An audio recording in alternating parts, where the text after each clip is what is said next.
बिस्मिल्लाहिर्रहमानिर्रहीम। आज हम डिस्कस कर रहे हैं यूनिट 5 जो कि कंप्यूटर सब्जेक्ट का 5 नंबर यूनिट है, कंप्यूटर सॉफ्टवेयर। अब कंप्यूटर की डिफिनीशन पहले भी मैंने बताई थी और अभी भी मैं डिस्कस कर लूँगी कि कंप्यूटर क्या है। कंप्यूटर जो है हमारे साथ एक ऐसा इलेक्ट्रॉनिक मशीन है जिसमें जो है हम कुछ इन्फॉर्मेशन या डेटा उस पर वर्क करते हैं।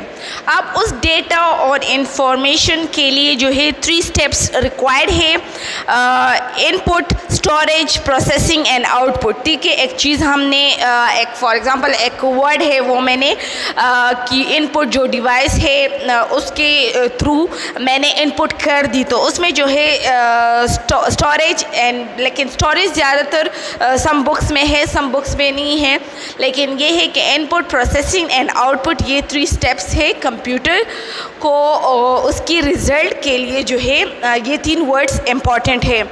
अब यूनिट 5 में कंप्यूटर सॉफ्टवेयर, आप इससे अंदाज़ा लगा सकते हैं कि कंप्यूटर सॉफ्टवेयर, अब हमने सॉफ्टवेयर के बारे में बातें करनी है इस चैप्टर में जो कि कंप्यूटर में होते हैं। अब उस सॉफ्टवेयर को हम एक टर्म देते हैं ऑपरेटिंग सिस्टम। ऑपरेटिंग सिस्टम असल में सॉफ्टवेयर है जो कि कंप्यूटर को अलाउ करता है कि वो यूज़र और जो कंप्यूटर जो रिज़ल्ट है उसको इंगेज करे। अब सिंपल बात ये है कि हम एक फॉर एग्ज़ाम्पल एक वर्ड हम एंटर करते हैं, जब वो वर्ड एंटर करते हैं, जब कंप्यूटर में सॉफ्टवेयर ना हो तो कंप्यूटर काम नहीं करेगा। जैसे जो है इंसान में रूह होता है और उसकी बदौलत जो है वो इंसान जो है उसमें समझ और ज़िंदा है, ठीक है, ज़िंदा है।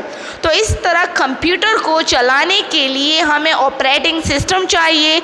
ऑपरेटिंग सिस्टम एक सॉफ्टवेयर है और उसका क्या काम है कि एक यूज़र है जो कि टाइप करने वाला है। फॉर एग्ज़ाम्पल मैं एक वर्ड टाइप करती हूँ तो ये ऑपरेटिंग सिस्टम क्या करेगा, अपने कंप्यूटर को जो है रन करेगा, उसको कहेगा कि इस फला बंदे ने जो है ये वर्ड डाला है तो उसका आप रिज़ल्ट शो करें।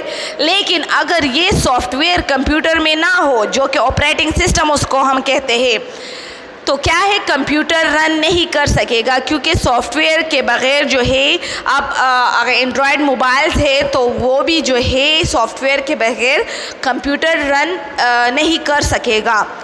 अब एग्ज़ाम्पल में मेरे साथ ऑपरेटिंग सिस्टम के एग्ज़ाम्पल जो कि अब विंडोज़ हो गए, आपको पता है डिफरेंट वर्जन वाले विंडोज़ है 2019, 8, 2020, मतलब डिफरेंट वर्जन्स आते हैं विंडोज़ में। अब लिनक्स भी हमारे साथ एक सॉफ्टवेयर है, ठीक है, लेकिन वो जो है फिर अलग से ज़रा काम करता है विंडोज़ के उसके रिलेटेड। और मैसेंटोच जो कि एप्पल वालों ने, जो कि एप्पल कंपनी है, एप्पल वालों ने क्या है अपना सॉफ्टवेयर वो लॉन्च किया हुआ है उन एप्पल्स के मोबाइल है या और वो है लैपटॉप से मैसेंटोच, उसको मैसेंटोच कहते हैं। तो ये सारे जो विंडोज़ हो गया, लिनक्स हो गया, इस तरह हमारे पास यूनिक्स है, डोस है, तो ये सारे मेरे साथ जो है वो सॉफ्टवेयर है और इसी सॉफ्टवेयर को हम क्या कहते हैं, ऑपरेटिंग सिस्टम। और ऑपरेटिंग सिस्टम का क्या काम है, उसका ये काम है कि जो प्रोग्राम्स है एक यूज़र और जो कि यूज़ करने वाला बंदा होता है यूज़र, और उसको हार्डवेयर के बीच जो है एक इंटरफेस या इंटरलिंक या इंजक्शन क्रिएट करता है, ठीक है, कनेक्टिविटी क्रिएट करता है ऑपरेटिंग सिस्टम। फिर हमारे पास जो है 3 टाइप्स ऑफ इंटरफेसेस है, मतलब 3 टाइप्स ऑफ इंटरफेसेस ये है जो कि ऑपरेटिंग सिस्टम की मैं बात कर रही हूँ, जो कि मैंने यही कहा ना कि ऑपरेटिंग सिस्टम हमारे साथ क्या काम करता है, यूज़र को और हार्डवेयर जो है CPU हो गया, रैम हो गया, कीबोर्ड, माउस, ये हार्डवेयर है। तो तो ये हार्डवेयर जो है और यूज़र को इंटरफेस या इंटरकनेक्ट कौन करता है? सॉफ्टवेयर, जो कि उसको हम ऑपरेटिंग सिस्टम कहते हैं। वो सॉफ्टवेयर हमारे पास ये भी हो सकते हैं, जो कि मैंने इधर ये एग्ज़ाम्पल लेके हुए हैं, ये भी हो सकते हैं। अब क्या है, अब हमारे साथ जो है जो कि ये लिंक कनेक्ट करता है, वो हमारे पास 3 टाइप्स है। एक कमांड लाइन इंटरफेस है, एक मेन्यू ड्रिवन इंटरफेस है और एक ग्राफिकल यूज़र इंटरफेस है। अब कमांड लाइन इंटरफेस में हमारे साथ 2 टाइप्स के सॉफ्टवेयर आते हैं, यूनिक्स एंड डॉस, ठीक है। अब मैं अगर कमांड लाइन इंटरफेस की डिस्कशन करूं तो कमांड लाइन इंटरफेस ये है, फॉर एग्ज़ाम्पल अगर अब मैं माय कंप्यूटर लिखूं, ठीक है, माय कंप्यूटर में मैं कंप्यूटर में माय कंप्यूटर जाना चाहती हूं, ठीक है, उधर जो है डिफरेंट डॉक्यूमेंट्स पड़े हुए हैं, तो वो काम माय कंप्यूटर जब मैं क्लिक करूंगी तो वो माय कंप्यूटर पे डायरेक्टली नहीं आएगा, जबकि क्या होगा, कमांड लाइन मैंने माय कंप्यूटर पहले लिखना है। जब मैंने एक कंप्यूटर को information the, my computer folder मेरे लिए खोल ले, तो कमांड लाइन उसको, ये कमांड लाइन में ये बात है कि हमने टाइपिंग करनी है। अब एक चीज़ हमें चाहिए, फॉर एग्ज़ाम्पल मैंने माय कंप्यूटर जाना है कंप्यूटर में, ठीक है, तो मैं माय कंप्यूटर टाइप करूँगी, ठीक है। जब वो मैं इनपुट जो डिवाइसेस है उसके थ्रू जब मैं माय कंप्यूटर डालूँगी कंप्यूटर में, तभी माय कंप्यूटर ओपन होगा, तो उसको हम क्या कहते हैं? Command line interface. और ये कौन से सॉफ्टवेयर है? यूनिक्स एंड डॉस, ठीक है। अब यूनिक्स एंड डॉस जो कि डिस्क ऑपरेटिंग सिस्टम है, डिस्क ऑपरेटिंग सिस्टम और कंप्लीट, लेकिन इसके लिए क्या है, कमांड लाइन इंटरफेस के लिए ये है कि हमें कंप्लीट वर्ड याद होना चाहिए। अब फॉर एग्जांपल मैं अगर एक बंदा उससे माय कंप्यूटर जो है उसने कंप्यूटर लिख लिया, तो नो, अब माय कंप्यूटर से एक फाइल क्या कहते हैं, एक फोल्डर बना हुआ है, तो मैंने याद करके वो डालना है, क्योंकि इसके लिए इसका ये एडवांटेज ये है कि इसको याद करना पड़ेगा, जो फोल्डर इसको इसमें डालना है और फाइंड करना है। अब एक बंदे को माय कंप्यूटर याद नहीं है, तो कमांड लाइन इंटरफेस जो है उसका ये काम फिर नहीं कर सकेगा। अब मेन्यू को मैं बाद में डिस्कस करूँगी। ग्राफिकल यूज़र इंटरफेस ये होता है, कमांड लाइन में हमने क्या करना है, हमने वर्ड को याद रखना है माय कंप्यूटर को, और हमने उसमें जो है डालना है, तभी हमारे साथ क्या होगा, ये सॉफ्टवेयर जो है ये इस वर्ड को इस फोल्डर को खोलेंगे। लेकिन ग्राफिकल यूज़र इंटरफेस जो कि लिनक्स है एंड विंडोज़ है और ज़्यादातर पॉपुलर है एज़ कम्पेयर टू दिस, ऊपर नंबर फर्स्ट के मुताबिक ग्राफिकल यूज़र इंटरफेस बहुत ज़्यादा चलता है, बहुत ज़्यादा फेमस है, और 95% तक जो है इसमें फिर इन दोनों में फिर इसमें भी मैं डिफरेंसेस बताऊंगी। आजकल ज़्यादातर लोग लिनक्स यूज़ कर रहे हैं, विंडोज़ इतना यूज़ नहीं करते।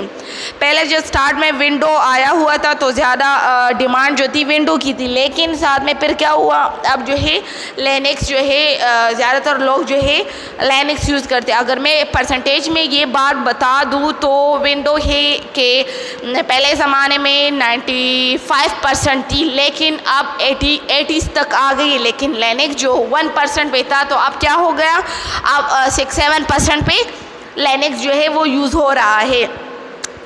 अब ग्राफिकल यूज़र इंटरफेस क्या है? ग्राफिकल यूज़र इंटरफेस ये है कि इसमें हमें माय कंप्यूटर को लिखने की ज़रूरत नहीं है, हमें याद करने की ज़रूरत नहीं है। हमने क्या करना है, ग्राफिकल यूज़र इंटरफेस में हमने डायरेक्ट जो है जब हम माय कंप्यूटर में जाते हैं, आजकल जो है ज़्यादातर लोगों के पास विंडोज़ है ना कंप्यूटर में, तो क्या है उसको लिखने की ज़रूरत नहीं होती। क्या होता है, हमने डायरेक्ट माय कंप्यूटर पे जब क्लिक कर लेते हैं, जब हम क्लिकिंग कर लेते हैं तो माय कंप्यूटर ओपन हो जाता है, तो वो क्या है, वो ग्राफिकल यूज़र इंटरफेस है। तो इसमें ये एडवांटेज है कि इसको याद करने की ज़रूरत नहीं है, मतलब हमने माय कंप्यूटर याद नहीं करना। जब हम कंप्यूटर का फोल्डर मतलब मीन्स कंप्यूटर को ऑन कर लेते हैं, तो क्या होता है जब हम कंप्यूटर को ऑन कर लेते हैं तो डायरेक्ट वो पेज आ जाता है, डिफरेंट फोल्डर्स लगे होते हैं। तो हमने जब कि जो फोल्डर हमें चाहिए हम उस पर क्लिक कर लेते हैं और डायरेक्टली वो ओपन हो जाता है।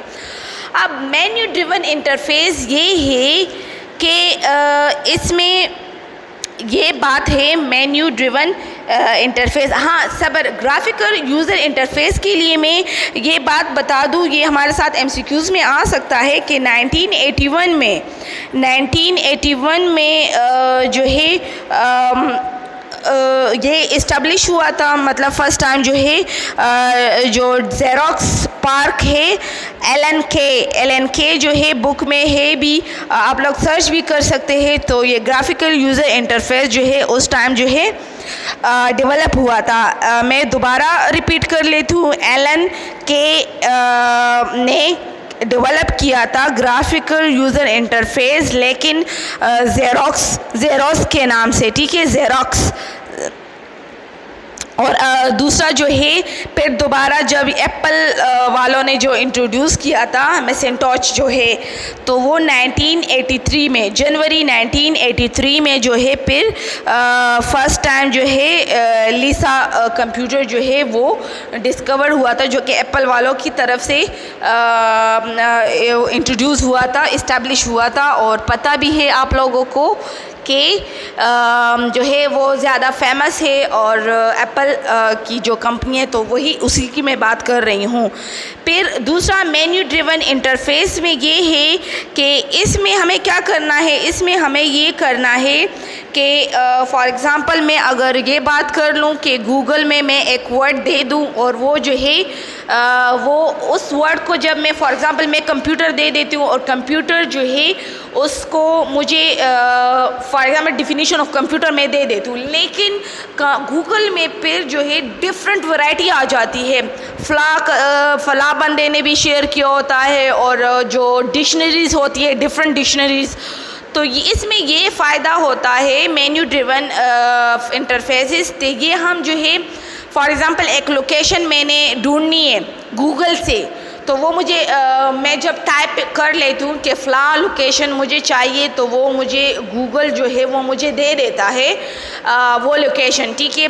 फॉर एग्ज़ाम्पल मैंने एक जो है बस टर्मिनल जो है उसका फाइंड करना है कि फ़लाँ जगह जो है, फॉर एग्ज़ाम्पल मैं अगर कहूँ कि पेशावर में बस टर्मिनल कौन कौन से जगह पर है, तो वो मुझे जो है कंप्यूटर से गूगल से पता चल जाता है। तो ये जो इंफॉर्मेशन देते हैं वो मेन्यू ड्रिवन इंटरफेस जो है वो इसका ये रोल होता है, ठीक है। कमांड का और ग्राफिकल का अलग अलग है एज़ कम्पेयर टू सेकेंड जो पॉइंट है मेन्यू ड्रिवन इंटरफेस।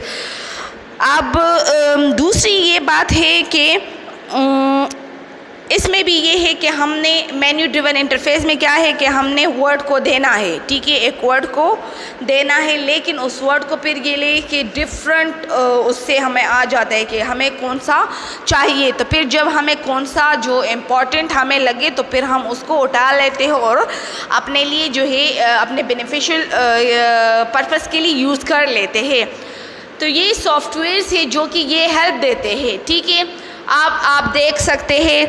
अब दूसरा जो यूनिक्स और डॉस के बारे में ज़रा मैं डिफ्रेंशिएट कर लूँ इसको। पहले तो आपने ये याद करना है कि यूनिक्स हमारे साथ कमांड लाइन इंटरफेस है, तो यूनिक्स भी क्या करेगा, उसको हमें क्या है याद, इस सॉफ्टवेयर को हमने क्या करना है, इसकी जो वर्ड हमने देना है तो उसको याद करना है, क्योंकि ये पहले से मैंने कहा कि कमांड लाइन इंटरफेस है। टाइपिंग और याद करने मतलब मीन्स टाइपिंग जब हम देंगे तो ऑब्वियसली वो वर्ड हमें याद होना चाहिए कि फ़लाँ वर्ड है और फ़लाँ कंप्यूटर में फ़लाँ फाइल को हमने ढूंढना है। तो ये जो है इसमें ये डिसएडवांटेज थी यूनिक्स एंड डॉस में थी, हमने उस वर्ड को याद करना होता था, ठीक है। दोनों क्या है, दोनों हमारे साथ जो है कमांड लाइन इंटरफेस है। यूनिक्स जो है वो बेल लैब्स 1969 में जो है फर्स्ट टाइम जो है ये सिस्टम, ये सॉफ्टवेयर सिस्टम जो है ये शेयर हुआ था यूनिक्स के बेल लैब्स ने 1969 में शेयर किया था। अब यूनिक्स जो है यूनिक्स का ये क्या था कि वो डिफरेंट, ये बहुत ही एक्सटेंशन में बहुत ज़्यादा स्प्रेड हुआ था उस टाइम जब ये पहले इंट्रोड्यूस हुआ था, और लोग जो है ज़्यादा और डिफरेंट वैरायटी ऑफ वर्जन में भी आया था। जिस तरह अब अगर मैं विंडो की बात कर लूँ तो डिफरेंट वर्जन में आते हैं, 2016, 9, 8 डिफरेंट वर्जन में आते। इस तरह यूनिक्स का भी डिफरेंट वर्जन में था, लेकिन फिर ये था कि इसके लिए मैंने वही कहा कि डिसएडवांटेज ये था कि फिर इसको वर्ड को याद करना था, और इस तरह ये ऑटोमेटिकली जो है हमें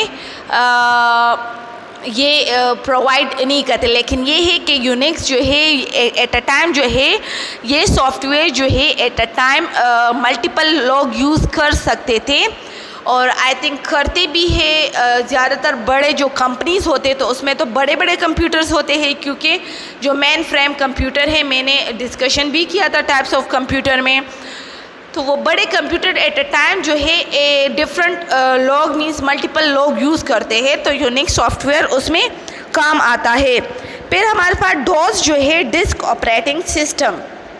डिस्क ऑपरेटिंग सिस्टम क्या है कि ये हमारे पास जो है सिंगल एक, इसमें ये फ़र्क है, यूनिक्स जो है मल्टीपल लोग यूज़ कर सकते हैं, लेकिन डॉस क्या है, डॉस जो है वो एक ही बंदा यूज़ कर सकता है, और एक ही कंप्यूटर में मीन्स अलग सिंगल बंदा यूज़ कर सकता है, तो ऑब्वियसली जो है सिंगल कंप्यूटर में ऑपरेट होगा। और दूसरी ये बात है इसमें कि डॉस भी वही करता है कि कम्युनिकेशन का काम करता है यूज़र के दरमियान और हार्डवेयर के दरमियान, और इसको हम ऑपरेटिंग सिस्टम भी कहते हैं, क्योंकि ऑब्वियसली ये मेरे साथ सॉफ्टवेयर है, तो ये क्या है ऑपरेटिंग सिस्टम भी नाम हम दे सकते हैं।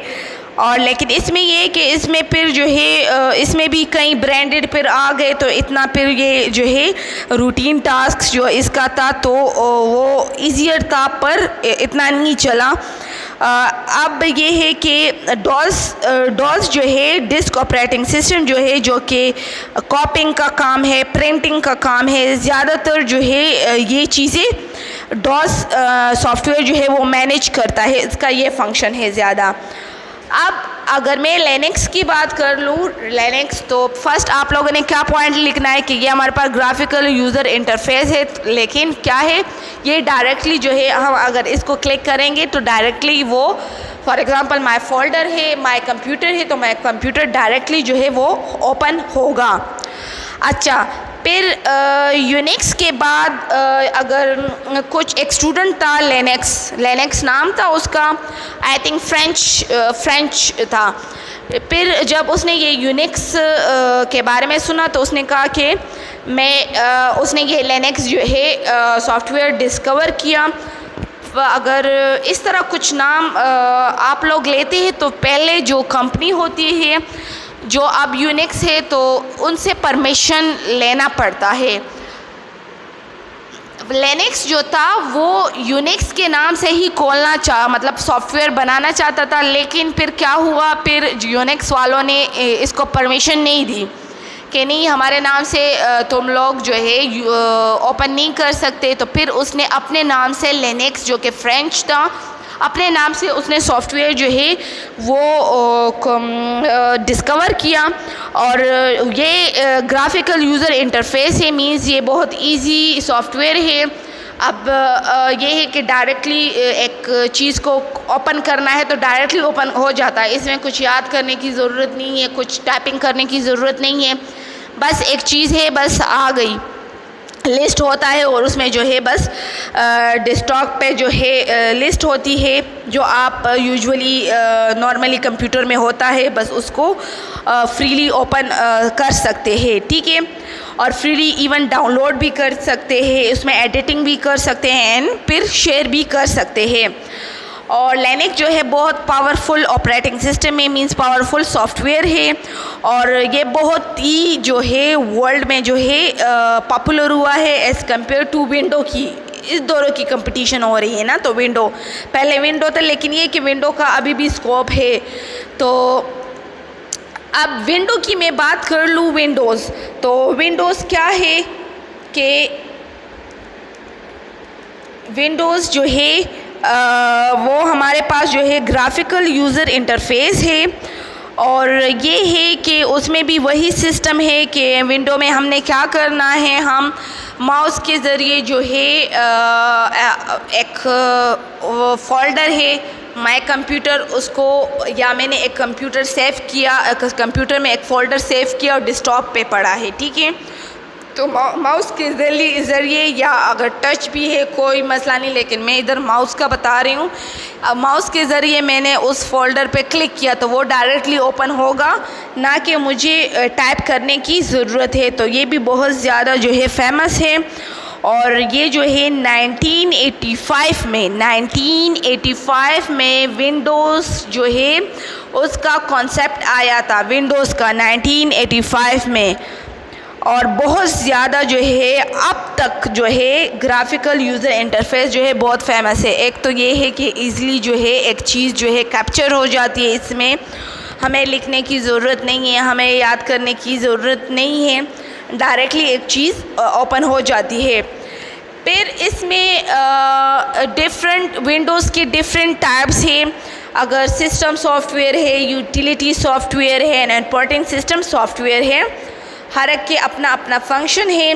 यूटिलिटी सॉफ्टवेयर जो है वो वायरस जब कंप्यूटर में आ जाता है तो यूटिलिटी सॉफ्टवेयर क्या करता है, उस प्रॉब्लम को जो है इरेज करता है, मिटाता है। और एंटीवायरस जो यूटिलिटी सॉफ्टवेयर है एंटीवायरस, तो उसको हम क्या करते हैं, वायरस के लिए यूज़ करते हैं। फिर जो बैकअप रिकवरी है उसमें भी हमारे साथ जो है यूटिलिटी सॉफ्टवेयर जो है वो यूज़ होता है। दूसरा जो है मैं अगर लैंग्वेज ट्रांसलेटर की बात कहूँ, लैंग्वेज ट्रांसलेटर ये है कि हमारे पास एक हाई लेवल लैंग्वेज होता है, एक जो है लो लेवल लैंग्वेज होता है। कंप्यूटर लो लेवल लैंग्वेज जो है समझता है, तो जब हम हाई लेवल लैंग्वेज कन्वर्ट करते मतलब टाइपिंग करते हैं तो लैंग्वेज ट्रांसलेटर जो है क्या करता है, उसमें जो है 3 टाइप्स है, कंपाइलर है, इंटरप्रेटर है, असेंबलर है। ये तीनों चीज़ें क्या करता है, ये इस हम ह्यूमन बीइंग का जो लैंग्वेज है जिसको हाई लेवल लैंग्वेज कहते हैं, इसको कन्वर्ट करता है लो लेवल लैंग्वेज, क्योंकि कंप्यूटर सिर्फ लो लेवल लैंग्वेज को एक्सेस करता है और फिर जो वो इजी वेज में क्या करते हैं, इजी वेज में एक चीज़ को डिफ़ाइन कर लेता है हमारे लिए, ठीक है। दूसरी बात इसमें ये है कि फ़ाइल क्या चीज़ है। फ़ाइल मेरे साथ एक कलेक्शन ऑफ डेटा है, इंफॉर्मेशन है, और परमानेंटली कंप्यूटर में स्टोर करना उसको फ़ाइल कहते हैं। फिर फोल्डर क्या है, number of collection of related और unrelated file that are store permanently. अब क्या है, या तो फॉर एग्ज़ाम्पल मैंने कहा कि कंप्यूटर फंक्शन ऑफ कंप्यूटर एक फ़ाइल मैंने बना लिया, दूसरा मैंने फ़ाइल जो है टाइप्स ऑफ कंप्यूटर उसमें मैंने बना लिया। तो क्या है, फ़ोल्डर में मैं ये दोनों फ़ाइल एडजस्ट कर सकती हूँ। फ़ोल्डर में बहुत सारे फ़ाइल रखे जा सकते हैं। फ़ोल्डर को हम नेम देते हैं, ठीक है, हमने नेम ज़रूर देना है। अगर हम रिलेटेड अपने आसानी के लिए हम कौन सा भी वर्ड दे सकते हैं, इवन फ़ाइल को भी हम नेम दे सकते हैं। अच्छा, फ़ाइल और फोल्डर ये है कि इसमें हम इंफॉर्मेशन और डेटा जो है वो परमानेंटली स्टोर करते हैं। फिर मैं वर्ड प्रोसेसिंग की बात कर लूँ। वर्ड प्रोसेसिंग क्या है? वर्ड प्रोसेसिंग जो है वो माइक्रोसॉफ्ट वर्ड जो MS ऑफिस हम उसको कहते हैं, वर्ड प्रोसेसर उसको कहते हैं। MS ऑफिस फॉर एग्ज़ाम्पल एक प्रेजेंटेशन है, एक क्वेश्चन से या आंसर से कुछ भी है, कुछ इन्फॉर्मेशन है, वो मैंने वर्ड प्रोसेस में क्या किया, मैंने बना लिया, ठीक है। मैंने जब बना लिया सही से, मैंने उसको सही पैटर्न से मैंने बना लिया। अब अगर वो मैं उसको जो है ख़ुद अपने मोबाइल में कंप्यूटर में भी रख सकती हूँ। इवन अगर मैं किसी दूसरे बंदे को भेजती हूँ ठीक है, वर्ड प्रोसेसिंग। तो अगर उसके पास वर्ड प्रोसेसिंग MS ऑफिस होगा तब ही ये फ़ाइल खुलेगी, वैसे नहीं खुलेगी। ठीक है, तो ये है कि ये डिफरेंट हमारे साथ जो है डिफरेंट माइक्रोसॉफ्ट से डिफरेंट ऑफिसेस है ये सारे, जिसमें किस काम के लिए हम यूज़ करते हैं, इंफॉर्मेशन डेटा कलेक्शन के लिए। एक चीज़ हमने ट्रांसफ़र करनी है, एक प्रेजेंटेशन हमने देनी है, तो एक चीज़ हमने ट्रांसफ़र करनी है, तो हमने क्या करना है, हमने इस 4 टाइप्स जो है इसको हमने यूज़ करना है। अब अगर मैं प्रेजेंटेशन ग्राफिक्स की बात कर लूँ तो क्या है उसमें पावर पॉइंट, जिसको हम पावर पॉइंट कहते हैं, प्रेजेंटेशन ग्राफिक्स, इसमें भी हम प्रेजेंटेशन यूज़ कर सकते हैं प्रेजेंटेशन के लिए, लेक्चर्स के लिए। और स्प्रेडशीट है, स्प्रेडशीट भी हम स्प्रेडशीट को हम ज़्यादातर मार्क शीट्स के लिए यूज़ करते हैं। ठीक है, और इसमें जो है हम बिज़नेस के लिए और कुछ एक टाइम टेबल बनाने के लिए हम स्प्रेडशीट यूज़ करते हैं। डिफरेंट ऑफिसेस में भी बहुत ज़्यादा वर्क कर सकते हैं इस पे, बैलेंस शीट इसको हम कहते हैं। दूसरा ये है ईमेल कम्युनिकेशन।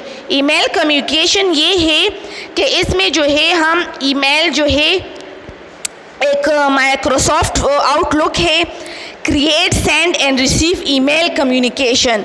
ये ऐसा प्रोग्राम है कि इसमें हम क्या करते हैं, हम कुछ डॉक्यूमेंट्स हो, प्रेजेंटेशंस हो, उसको हम बेचते हैं और ये बिज़नेस वर्जन के लिए बहुत ज़्यादा इम्पॉर्टेंट है, लाइक कैलेंडर मैनेज के लिए और टास्क मैनेजमेंट के लिए हम ईमेल कम्युनिकेशन यूज़ करते हैं। बस इसका इतना फंक्शन है कि क्या है, इसको हमने कुछ फ़ायदे के लिए, अपने फ़ायदे के लिए यूज़ करना है। तो ये सारा जो है कंप्यूटर सॉफ्टवेयर का टॉपिक था। इसमें आई थिंक 2-3 कुछ डिस्कशन रहते हैं, वो इंशाल्लाह मैं नेक्स्ट लेक्चर में आप लोगों को क्लियर कर दूंगी। Thank you so much.